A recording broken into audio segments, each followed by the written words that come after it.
Service agents were telling us to get down. Can you describe what was going through your mind, how you were feeling in that moment?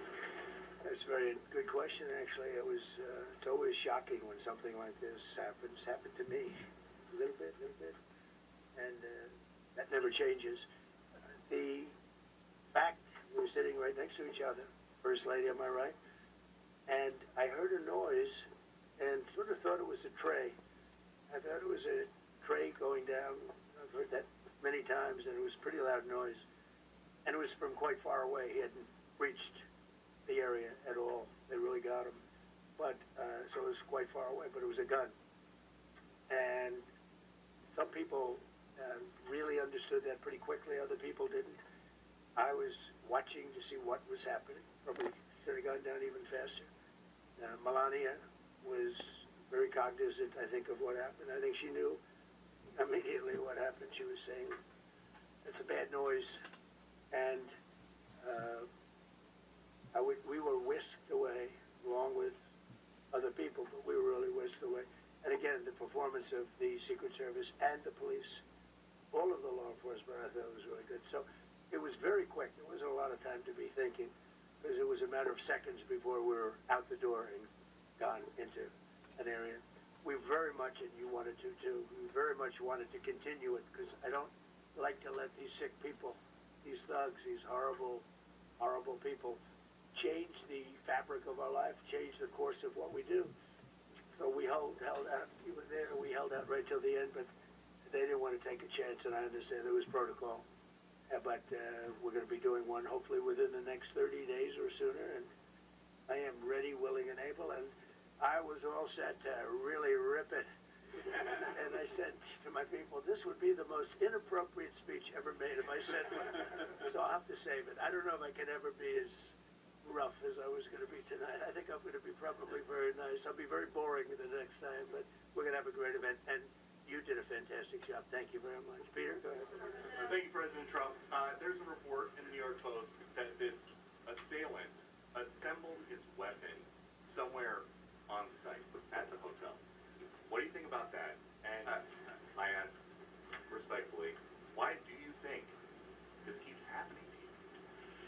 Well, you know, I've studied assassinations, and I must tell you, the most impactful people, the people that do the most, you take a look at the people, Abraham Lincoln, I mean, you go through the people that have gone through this, where they got them. But John Kennedy, the people that do the most, the people that make Bobby Kennedy, the biggest impact, they're the ones that they Martin go after. Luther King. They don't go after the ones that don't do much because they like it that way. And when you look at the people that have either, whether it was an attempt or a successful Ronald attempt, Reagan. They're very impactful people. Just take a look at the names here. This big is the names. fourth time. And I hate to say I'm honored by that, but I've done a lot. We've done a lot. We've taken this country, and we were a laughing stock for years, and now we're the hottest country anywhere in the world. We've changed this country, and there are a lot of people that are not happy about that. So I think that's the answer, Peter. And after Butler, your team rethought outdoor events. Yeah. Do you think that you now need to rethink No, indoor? well, but then you just don't do events. No, I can't do that. I have to, it is what it is. We have to do it. The room was very, very secure. You know, he charged from 50 yards away, so he was very far away from the room. And what did you think when you saw the video of how fast he was? He was moving. He was really moving. And the reaction time was great. Boy, those guys, they had their guns drawn literally by the time he was there. They were shooting. I thought they were very impressive. And if I didn't, I'd let you know, I'm not going to be, I would not stand for that. No, I thought they were very impressive. Thank you, President Trump, and thank you for us on the suspect earlier. Were you aware of any threats? Was your team aware of any threats beforehand? And do you believe you were the target of this tonight? I guess. I mean, these people, they're crazy. They're crazy, and you never know.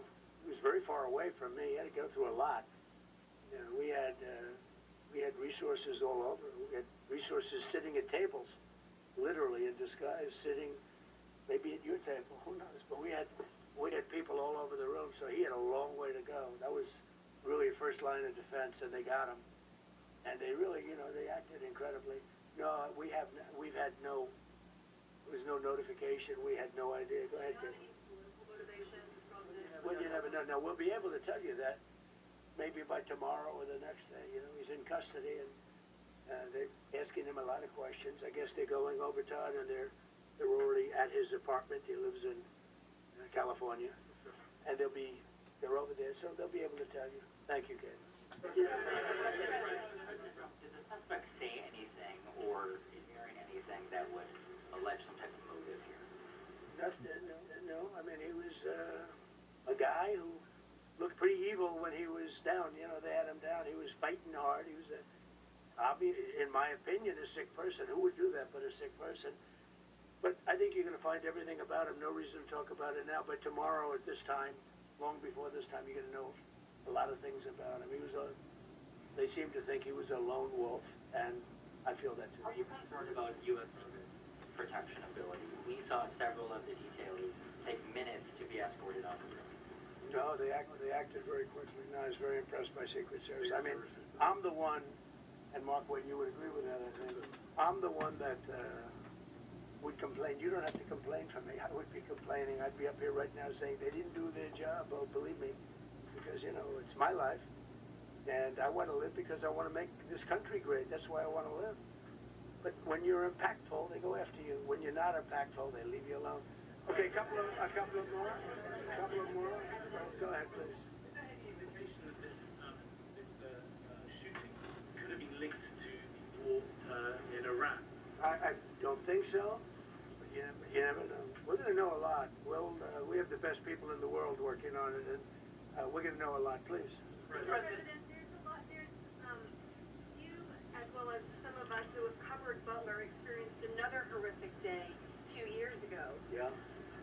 What felt similar? You know, you had the First Lady with you today. What felt different? And you have another 2+ years in office. Are you concerned about something like this happening Well, I again? can't be concerned. I can only get great people. They did the job, in my opinion, a much better job than Butler. Butler had one weak spot that we all know about. Somebody should have been up there. But even Butler, we had our sniper on our side within 4.2 seconds from a distance of about 400 yards, one shot, and he was gone.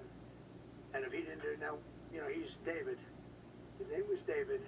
I say, hello, David, every time I see him. David, I like you very much, David. But think of that.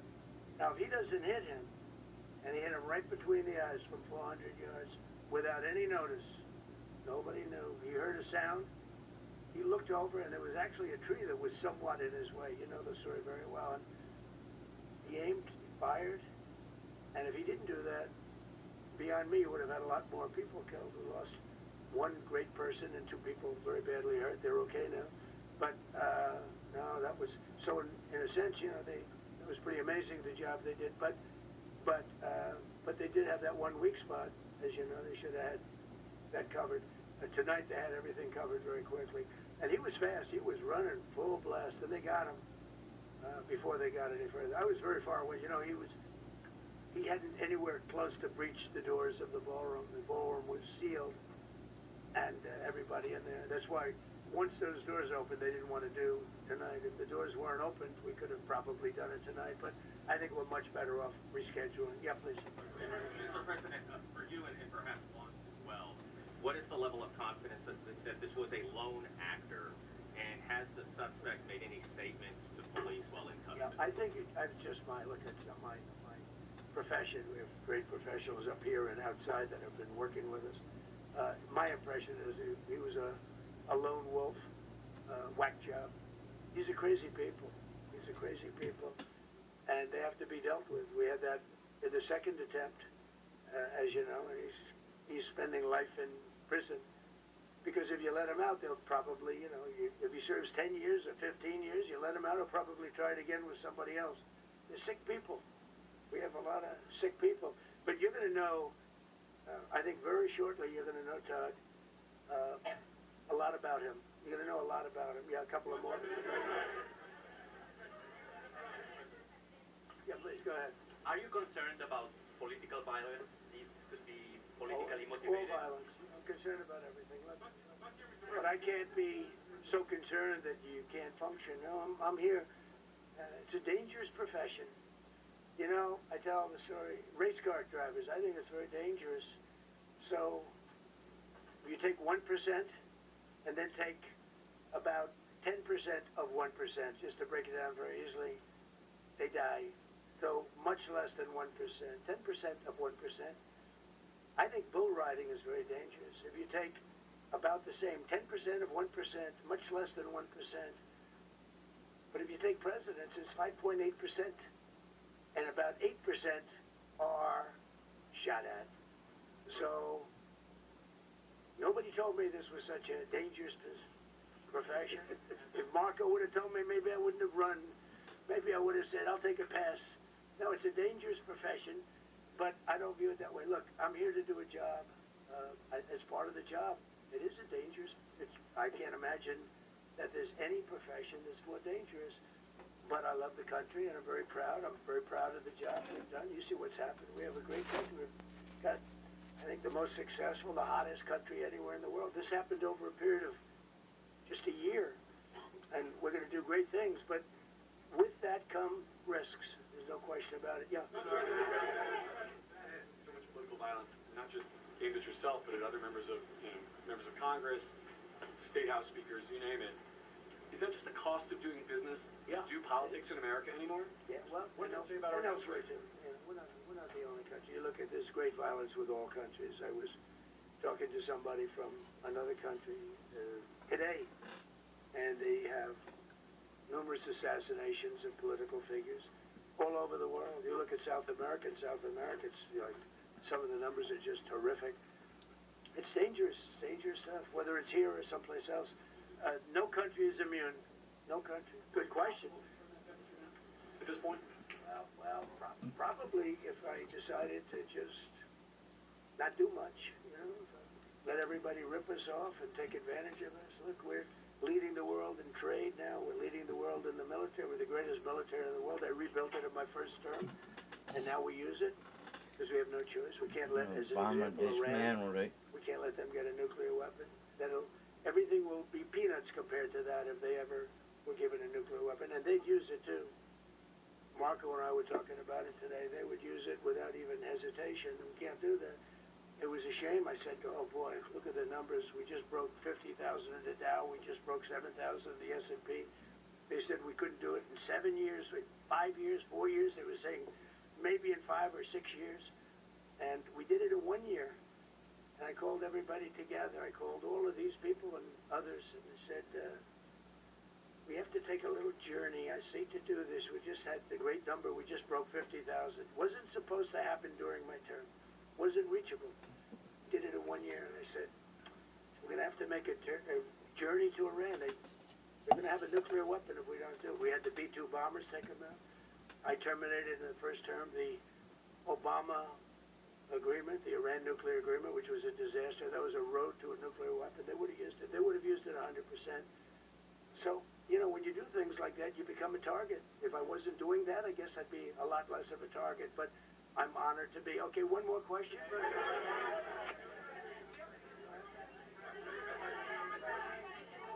Yeah, go ahead. Thank you, President Trump. Do you know how the gun was brought into the hotel? And also, how does this event impact you as the leader of our country? Do you think it will change? I like not to think about it.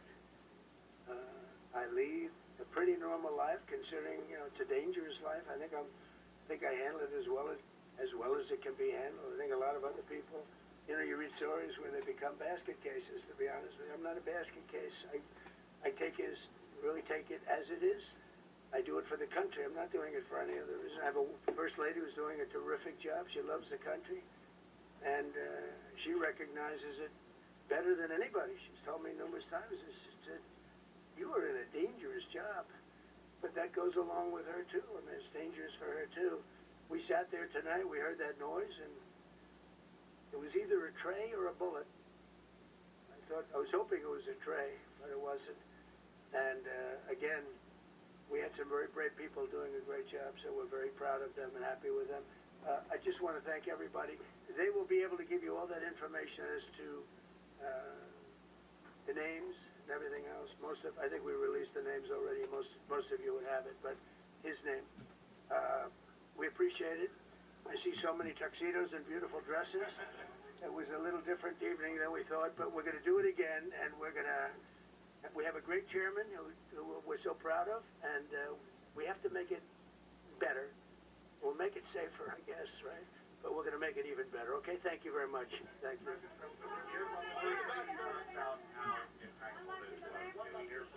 Bonnie, would you want to say something?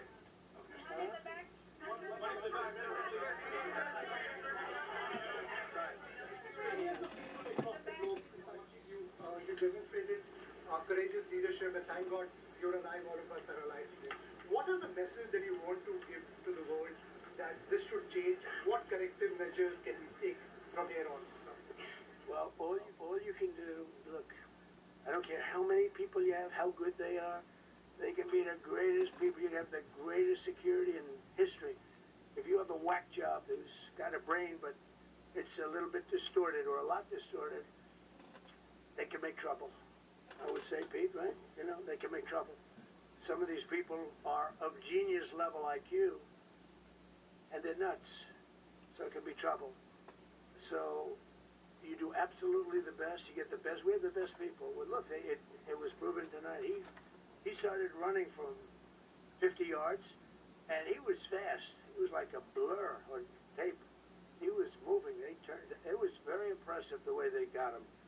Because a lot of people would be looking and saying, you know, it's like a weird feeling, and they would let him get through, but they didn't let him get through. They drew those guns so fast. They looked like Matt Dillon. They looked like somebody that knew what they were doing, and we really do. But it comes with the territory. And if you want to do a great job, I really believe that. And you take a look at what's happened to some of our greatest presidents, and it doesn't happen to people that don't do anything. And it's not going to deter me from winning the war in Iran. I don't know if that had anything to do with it. I really don't think so, based on what we know. But we're going to continue to do a great job. That's all I can do. See you tomorrow. Thank you. Thank you. Thanks, President Trump. Thank you. Glad you're okay.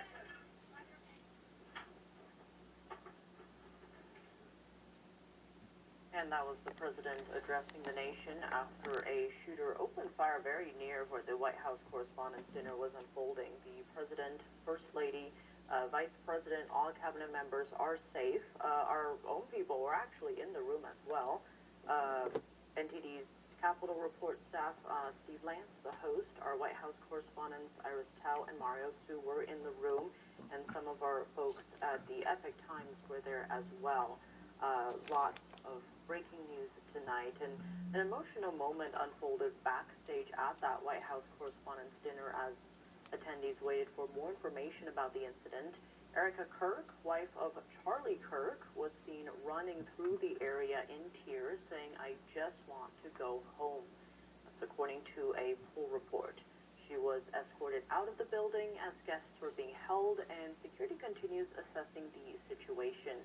And here's actually a clip of Janine Perot, the U.S. Attorney for the District of Columbia, describing what she experienced immediately after the incident.